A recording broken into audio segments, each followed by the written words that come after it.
Hello. We're having Moroccan mint tea today. Mint tea is my favorite in any variety. I just love it hot or iced. It's good. So I wanted to talk about the third person I dated after my divorce today. To sum that up, you could say I made the classic mistake of dating potential, and I actually, it's interesting actually. The story with him, it gets a little complicated and long and drawn out. And if I were to write a book like people say I should, there would be a lot more detail in the book. So I'm going to try to keep it to 10 minutes because we did wind up becoming friends after we stopped dating, and there were times when he was my go-to person for things like water heaters and dishwashers, and once he spent almost 2-3 weeks coming and going every day to try and help me replace a radio in my Mini Cooper that I had for a while. He was also kind of like the bad boy type, so there was this like hint of danger along the edge of things, and I was enticing. It was exciting, especially as coming from somebody who was like always the good girl, always choosing the right thing and following the rules, right? His life was so different than mine. He was a bit transient. He had his own business that allowed him to kind of, set up shop wherever he wanted. And he would be in a different region a lot. He had been in my area for a while just because business was good, but he didn't have a house. He stayed in a hotel all the time. And so that was kind of crazy and weird to me, but he actually for a while was a safe place that I could land if things were bad at home, because as I mentioned I think before, for a while my ex-husband and I would move in and out of the house and the kids stayed put. Well, there were times when my mom wasn't available or a friend wasn't available, or even just like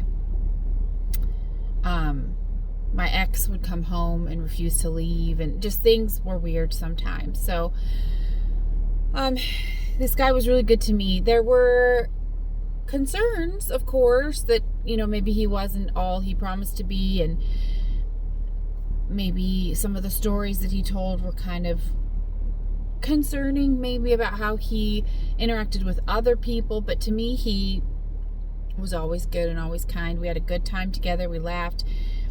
I do feel like, just looking back on some of the situations, that I wanted it to be more than it probably ever would be.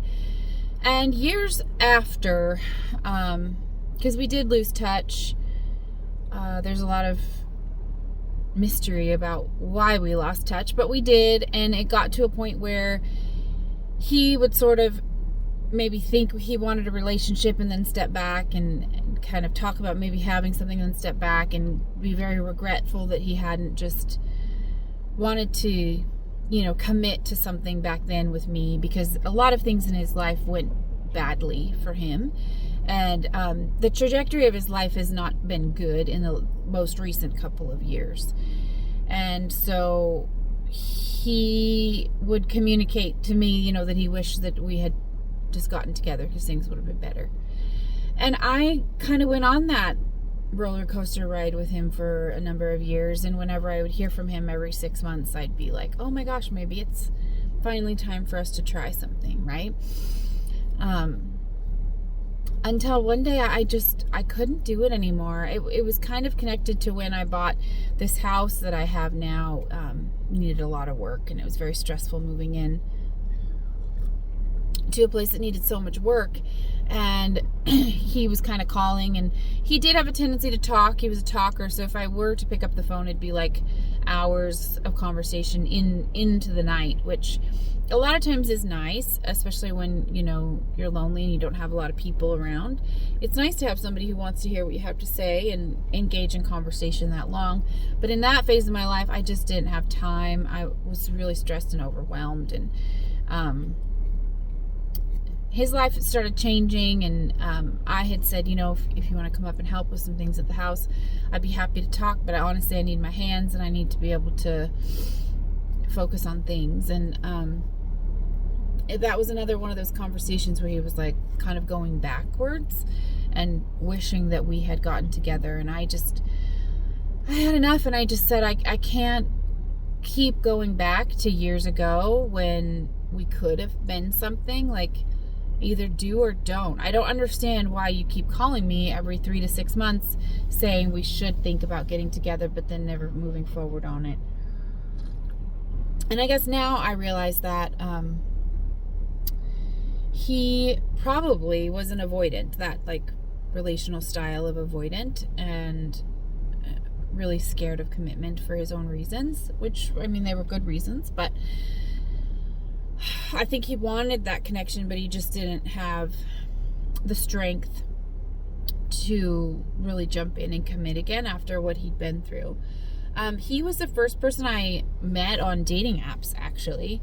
And so that was kind of an interesting situation because I was brand new to that whole world. And so we'd kind of laugh about that. When we were in our friend, phase, instead of kind of sort of in a relationship, that we would sort of connect over the funny things that were happening in our own separate dating apps. But I think the thing that I learned from him, and it's interesting because for so many years, even after we were just friends or we had lost contact because he was, out of the picture, I would still compare so many people to just the connection that I had with him, because he was a lot of fun. We could talk about anything and everything. And he was a really good listener. He was very sweet. He took care of me. He was always making sure I had what I needed. And the only piece there was the consistency and commitment that was missing. And I look on most of my time with him as very fond, but at the same time, there's like a hint of frustration because he wasted a lot of it with his own back and forth. And in the beginning, like that phase, when I was kind of seeing if there would be something, I don't know that was necessarily a complete waste of time, but the fact that it just dragged on for years after the fact, and he would constantly come back and say, oh, we should have been something, I should have just nipped it in the bud sooner, because it's not healthy for me or for him to constantly be thinking about what we could have done. And I think I got into this place in my head was, well, if you really wanted to try something, you would just try it. You wouldn't talk about maybe trying it. That part didn't make sense to me. And I think I finally got to this place where I was able to just articulate that. And I have heard from him since that conversation, but that piece of it has died, and I am grateful for that, because I don't feel like it does any good for him to say we should have been together, we should have done this, we should have tried that, but not actually move forward on it. I feel like he's just like in his own pain still, and not moving forward as a person, and kind of using me as like a crutch in a way to assuage his own loneliness, and thinking, well, I did have this opportunity with this person. It's kind of like a Band-Aid, like not actually doing the real work. And for me, it just kind of kept pulling me backwards and making me question who I was dating at the time, if they were really worth my time. And there were a couple men that I ended things with just because this man said, oh, maybe we should think about trying things again. And I, again, was looking at the potential. He never said, let's try things again. He said, maybe we should try things again. And then he would disappear again because it got too real for him. So I think that's my biggest mistake. In a lot of things I can look at, I look at the potential and what could be, instead of looking at what's right in front of my face. And thankfully, I have learned that lesson, and I am much better at saying, yeah, I can still see potential, but what's the reality of that actually coming about? Many times it's not true, or it's, reliant on somebody else. So don't date potential, date reality, and you'll save yourself a lot of time and heartache.